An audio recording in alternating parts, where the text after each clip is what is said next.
এটাই ওনার ফরিদপুরের শেষ সফর, এবং শুধু ফরিদপুরে না, ওনার জীবনের শেষ সফর। আলী আহসান মোহাম্মদ মুজাহিদ, একটি নাম, একটি আদর্শ, একটি আন্দোলন, ইসলামী আন্দোলনের এক বীর পুরুষ। ওনার গ্রামের বাড়ি আমার গ্রামের বাড়ির প্রায় পাশাপাশি, একই থানায়, কিন্তু ওনার সঙ্গে আমার পরিচয় হয় অনেক পরে। আমি ওনাকে প্রথম দেখেছি বাইতুল মোকাররমের উত্তর গেটে, একজন সাদাসিধে, একজন সাধারণ সহজ সরল মানুষ হিসেবে।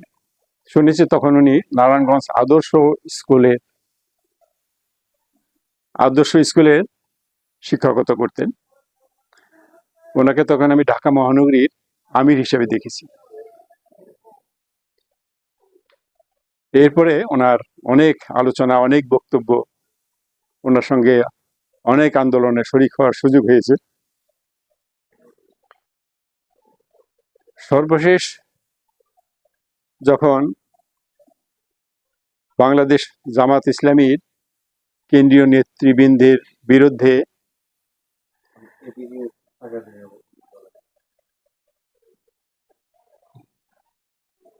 যুদ্ধ অপরাধ বা মানবতা বিরোধী অপরাধের অভিযোগ আসে, প্রকৃতপক্ষে যুদ্ধ অপরাধ বলাটা সমীচীন নয়, এটা মুজাহিদ সাহেবের কথা। উনি বলছেন যে আমি তো যুদ্ধই করিনি, আমরা তো যুদ্ধই করিনি। এই জন্য সরকার এই পরিভাষাটাকে পরিবর্তন করে মানবতা বিরোধী অপরাধের একটা অপবাদ দিয়েছে। প্রকৃতপক্ষে যারা মানবতার জন্য কাজ করেছে তাদেরকেই মানবতা বিরোধী অপরাধী সাব্যস্ত করেছে আমাদের বাংলাদেশ সরকার। তো যখন সরকারের এই সিদ্ধান্ত হয়, সর্বশেষ যখন ওনাকে আটক করা হয়, তখন আমরা উত্তরা এলাকা থেকে বেশ কয়েকজন উত্তরার ওনার যে নিবাস, সেখানে তিনি যখন অবস্থান করেন, তো আমরা উত্তরার কয়েকজন ওনার বাড়িতে কয়েকদিন আমরা অবস্থান করেছি। ওখান থেকে উনি ওনার পিতা মাওলানা আব্দুল আলী ফাউন্ডেশনের একটা প্রোগ্রামের উদ্দেশ্যে ফরিদপুরে রওনা করেন। ওনার সফর সঙ্গী হিসাবে আমি ছিলাম, আমার সঙ্গে আরো বেশ কয়েকজন ভাই ছিলেন। তো উনি একটি গাড়িতে ছিলেন, সেই গাড়িতে ওনার আর একজন সঙ্গী এবং ওনার পরিবারের দু একজন ছিলেন। আর অপর একটি গাড়িতে আমরা প্রায় 7-8 জন একত্রে ছিলাম ওনার সঙ্গে পিছে। আমরা যখন পদ্মা পার হওয়ার জন্য ফেরিতে উঠলাম, তখন আমি লক্ষ্য করলাম ফেরিতে সাধারণত অনেক ভিড় থাকে। তো ওনাকে অত্যন্ত, ওখানে যারা কর্মী আছেন ফেরিঘাটে, তারা ওনাকে একটা বিশেষ সম্মানের সাথে ওনার গাড়িটাকে আগে ভাগেই ফেরিতে ওঠার ব্যবস্থা করে দিলেন। ফেরিতে গিয়ে যখন আমরা হালকা নাস্তার জন্য একত্রিত হলাম, ওনার সঙ্গে আমি মুখোমুখি বসলাম। তখনই মূলত ওনার সাথে আমার প্রথম কথা এবং প্রথম সাক্ষাৎ। কথায় কথায় আমি জানালাম ওনাকে যে আপনি আমার আত্মীয় হন। জিজ্ঞেস করেন কিভাবে? তখন আমি বললাম যে আপনার আব্বা হচ্ছেন আমার মায়ের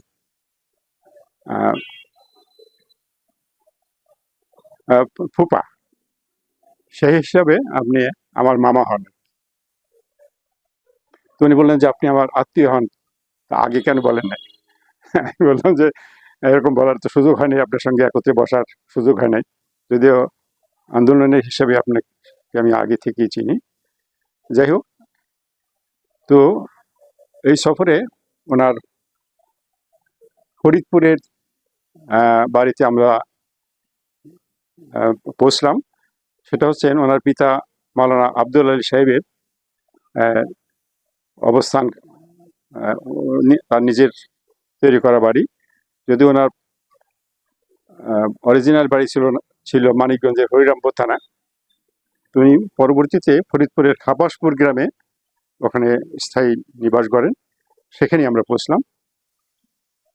তো আমি যেটা দেখলাম, উনি দীর্ঘদিন বাংলাদেশ জামাত ইসলামীর সেক্রেটারি জেনারেলের দায়িত্ব পালন করেছেন। আমি আগেই বলেছি যে উনি ঢাকা মহানগরীর আমির হিসাবে আমি ওনাকে দেখেছি। সেক্রেটারি জেনারেল হিসাবে উনি দীর্ঘদিন দায়িত্বে ছিলেন এবং একজন সফল রাজনীতিবিদ হিসেবে দেশে এবং বিদেশে সকলে ওনাকে জানতেন। তো আমি যেটা লক্ষ্য করলাম, ওনার পৈতৃক বাড়ি ফরিদপুরের খাবাসপুর গ্রামে খুবই একটি সাদাসিধা থাকার জায়গা। আমরা যেখানে বসলাম, একটা চৌচালা একটা টিনের ঘর, আর সম্পূর্ণ গ্রামীণ পরিবেশ, কোনো জাঁকজমকের কোনো পরিবেশ নয়, খুবই সাদাসিধে জীবনযাপনের জন্য। গ্রামীণ সহজ সরল মানুষ যেভাবে জীবনযাপন করেন, ঠিক সেইভাবেই ওনার গ্রামের বাড়িটা। আমাদেরকে অবশ্য রাত্রি যাপনের জন্য ওনার বাড়ির পাশেই ওনারই হাতে করা একটা মাদ্রাসা এবং মসজিদ, সেখানে আমাদের রাত্রি যাপনের জন্য ব্যবস্থা করা হলো।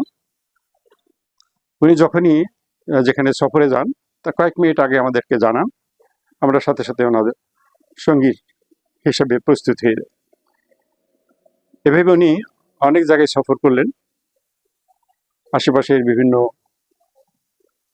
এতিমখানা, মাদ্রাসা, উনি সমাজ কল্যাণ মন্ত্রী থাকাকালীন যে সমস্ত কার্যক্রম ওনার যে সমস্ত কার্যক্রম উনি করেছেন, যে সমস্ত এতিমখানা বা মাদ্রাসা উনি সহযোগিতা করেছেন, ওনার আশেপাশে যারা, বিভিন্ন জায়গায় উনি সফর করলেন। একটা জিনিস আমি লক্ষ্য করেছি, যেখানেই উনি গিয়েছেন, উনি হাদিয়া স্বরূপ যশ সামান্য হলো কিছু না কিছু হাদিয়ে নিয়ে গেছে, একদম খালি হাতে কোথাও যান নাই। ওই সময় তরমুজের সিজন ছিল, সাধারণত দোকান থেকে বা রাস্তা থেকে উনি তরমুজ নিতেন, অথবা এরকম কিছু না কিছু হাদিয়ে নিয়ে উনি সেখানে গেছেন। এইভাবে কয়েকটা বিশাল মাদ্রাসা, এতিমখানা উনি সফর করলেন। সর্বশেষে যে উদ্দেশ্যে ওনার ওই সফর, সেটা হচ্ছে মাওলানা আব্দুল আলী ফাউন্ডেশনের একটা মিটিং। মাওলানা আব্দুল আলী পাকিস্তানের সংসদ সদস্য ছিলেন, আমি যতদূর জেনেছি। উনি খুবই উচ্চ মাপের আলেম ছিলেন এবং রাজনীতিবিদ ছিলেন। তিনি অনেক আগেই ইন্তেকাল করেছেন। তো তার নামেই এই ফাউন্ডেশন, মাওলানা আব্দুল আলী ফাউন্ডেশনের একটা মিটিং ফরিদপুর টাউন হলে যেটা আয়োজন ছিল। তো উনি যেখানেই যান, বিশেষ করে এই টাউন হলের এই সমাবেশে যখন উনি প্রবেশ করবেন, তখনই সাংবাদিকগণ চতুর্দিক থেকে ওনাকে বিভিন্ন প্রশ্ন করলেন। আমি লক্ষ্য করলাম যে সকল প্রশ্নের অত্যন্ত সুচারুভাবে, সুন্দরভাবে উনি জবাব দিলেন। যেহেতু সময়টা ওনার জন্য খুবই কঠিন ছিল, তো এরপরে এই সফরের পরে উনি আর ওনাকে যে আটকানো হয় সেখান থেকে ঢাকায় ফেরার পরেই কয়েকদিন পরে এটাই ওনার ফরিদপুরের শেষ সফর, এবং শুধু ফরিদপুরে না, ওনার জীবনের শেষ সফর।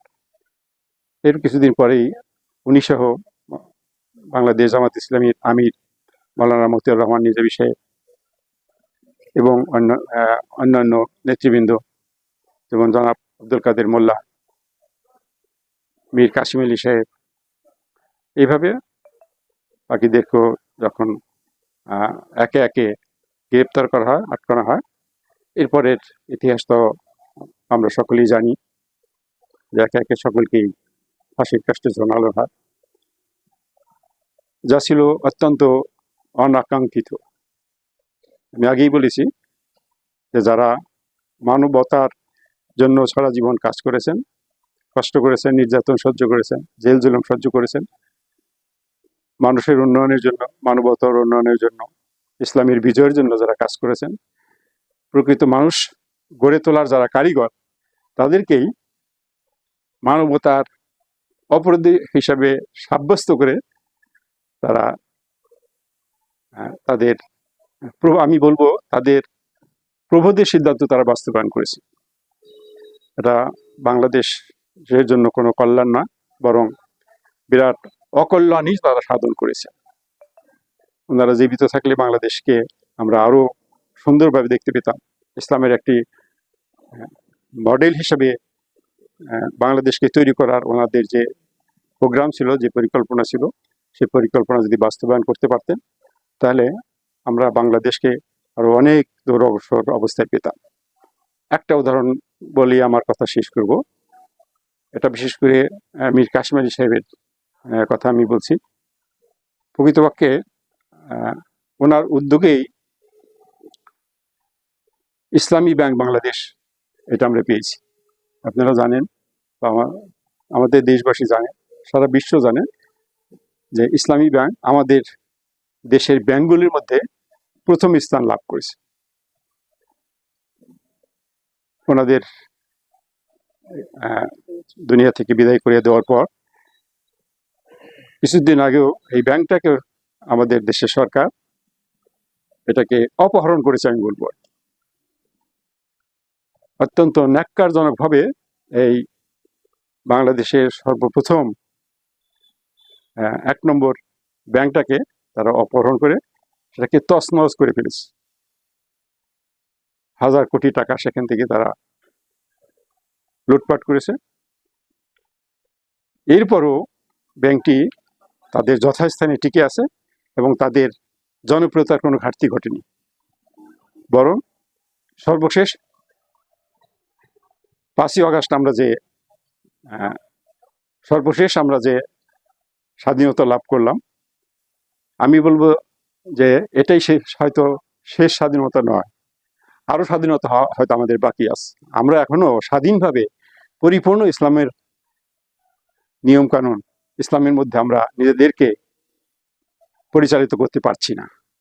আমার মনে হয় আমাদের পথ অনেক বাকি, যদি ইতিমধ্যে আমরা কয়েকবার স্বাধীনতা অর্জন করেছি। 1947 সালের 14ই আগস্ট মুজাহিদ সাহেবের বাড়িতে যখন গিয়েছিলেন তখন তো 7 দিনের কথা বললেন, এখানে আসতে 1 দিনের কথা, 1 দিন অথবা 2 দিন। বাকি সময়গুলো কোনো বলার মতো কিছু নাই। বাকি সময়গুলো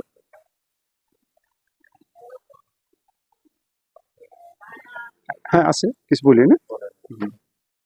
তো ওনার বাড়ি, উনি যে এই সফরে যে প্রায় 1 সপ্তাহ এই সফরে কাটিয়েছেন ওনার পৈতৃক নিবাসে, সেখানে প্রতিদিনই ওনার কোনো না কোনো প্রোগ্রাম থাকত। কখনো সৌদি আরবে কোনো সমাবেশ হচ্ছে, সেখানে উনি ভার্চুয়ালি জয়েন করেছেন। কখনো আধা ঘন্টা, 40 মিনিট বা 1 ঘন্টা ব্যাপী উনি ওনার বক্তব্য পেশ করেছেন ভার্চুয়ালি। আমরা যারা ওনার সফর সঙ্গী ছিলাম, তারাও আমরা ওনার বক্তব্যকে উপভোগ করেছি। এইভাবে প্রতিদিনই কোনো না কোনো উনি কখনো বেকার বসে থাকেন নাই। সাংগঠনিক কাজ, সফর, লোকদের সঙ্গে যোগাযোগ, আত্মীয় স্বজনদের সঙ্গে দেখা সাক্ষাৎ, এভাবে উনি ব্যস্ত সময় কাটিয়েছে। ওনার বাড়িটা দেখতে কেমন? বিল্ডিং এ নাকি আমি আগেই বলেছি যে ওনার বাড়িটা অত্যন্ত সহজ সাধারণ, আমাদের দেশে গ্রামের যে সমস্ত বাড়িঘর থাকে সাধারণ লোকদের জন্য, টিনের ঘর, টিনের চাল, টিনের বেড়া, ফুলোর কাঁচা, খুবই সাদাসিধা। তো উনি মন্ত্রী ছিলেন, দীর্ঘদিন মন্ত্রী দায়িত্ব পালন করছেন, তখন এই মন্ত্রীদের বাড়ি করতে এমন হয় না, তাহলে ওনার বাড়ি করতে না এরকম। আমি আগেই বলেছি উনি একটা আদর্শ,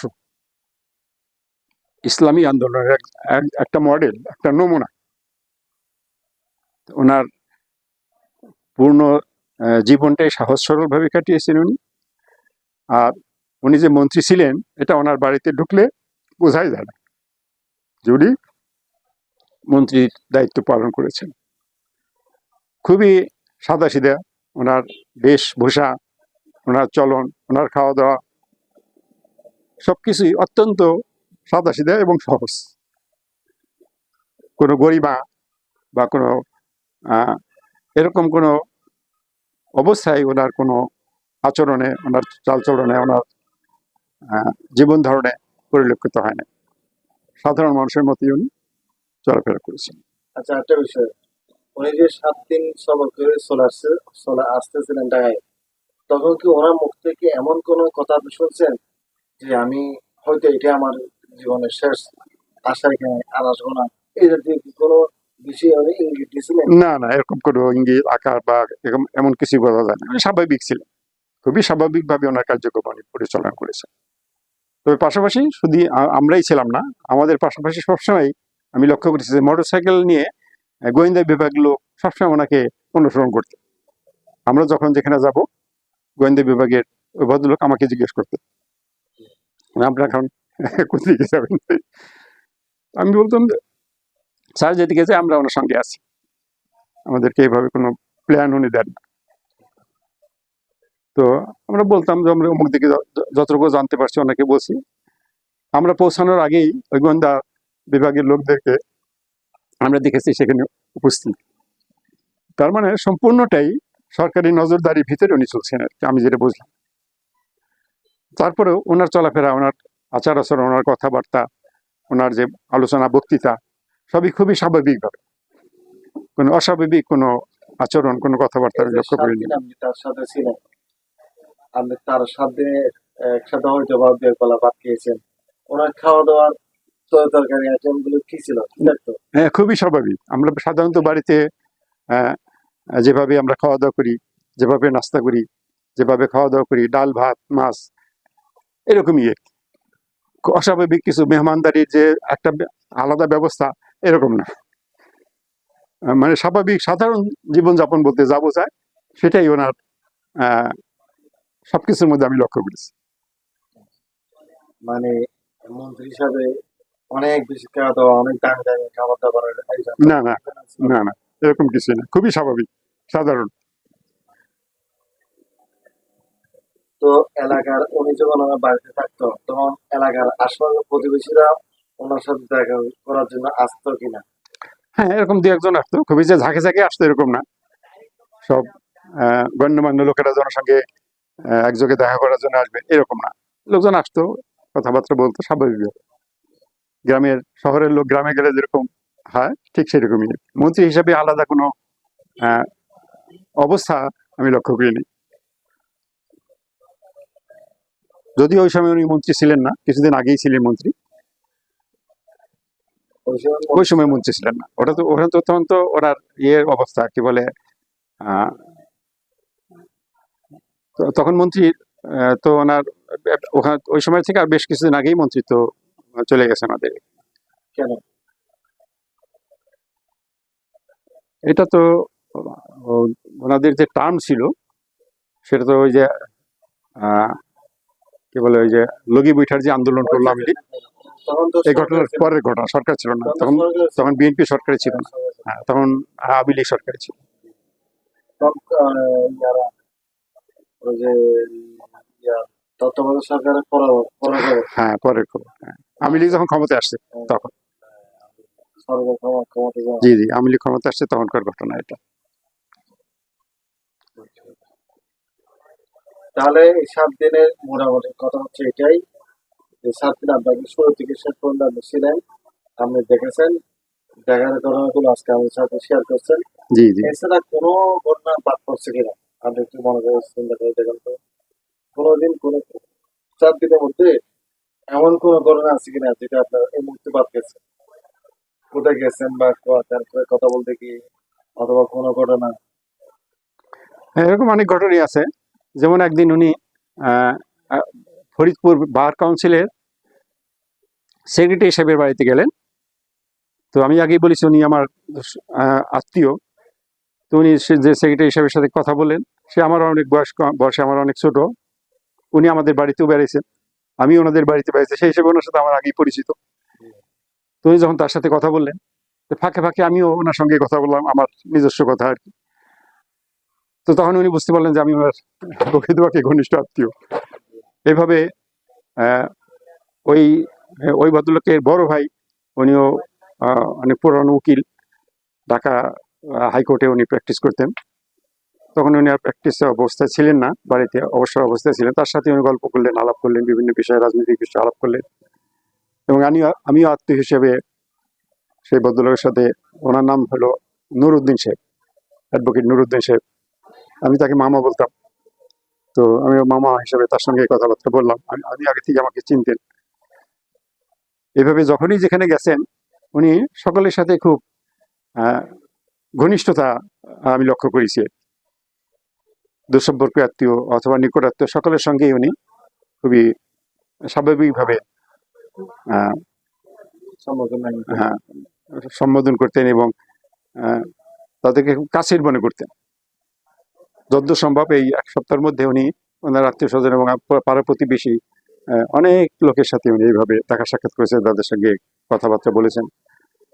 অথচ উনি তখনও ওই পুলিশের নজরদারির মধ্যেই কিন্তু ছিল। ওনার কোনো এই ব্যাপারে ওনার কোনো প্রতিক্রিয়া আমি লক্ষ্য করিনি। উনি ওনার মতো স্বাভাবিকভাবে ওই যে সৌদি আরবে বা আরো কাতারে বিভিন্ন দেশের আহ, ইসলামিক প্রোগ্রামের সাথে যে উনি জয়েন করলেন ভার্চুয়ালি, সেখানে আমি লক্ষ্য করেছি গোয়েন্দা বিভাগের লোক বাইরে আছে, আর উনি ওনার মতো স্বাভাবিকভাবে ওনার দায়িত্ব পালন করে যাচ্ছে। আচ্ছা, ঘটনাটা সম্ভাব্য কোন মাসে ঘটছিল মনে আছে, বা কত সালে, কোন মাসে? উম, এরকম ঠিক মনে নাই। 2008 সালে না 9 সালে? ওই ইয়ের ওই, ক্ষমতা তো শেষ হলো সম্ভবত 2007 সালের 28 অক্টোবরের ঘটনার পরেই হলো। বিএনপি সরকারের মেয়াদ শেষ হলো তার পরে আর কি। অর্থাৎ ওনাদেরকে সর্বশেষ, কেন্দ্রীয় নেতৃবৃন্দকে যে সর্বশেষ অ্যারেস্ট করা হলো তার কিছুদিন আগে ঘটনা।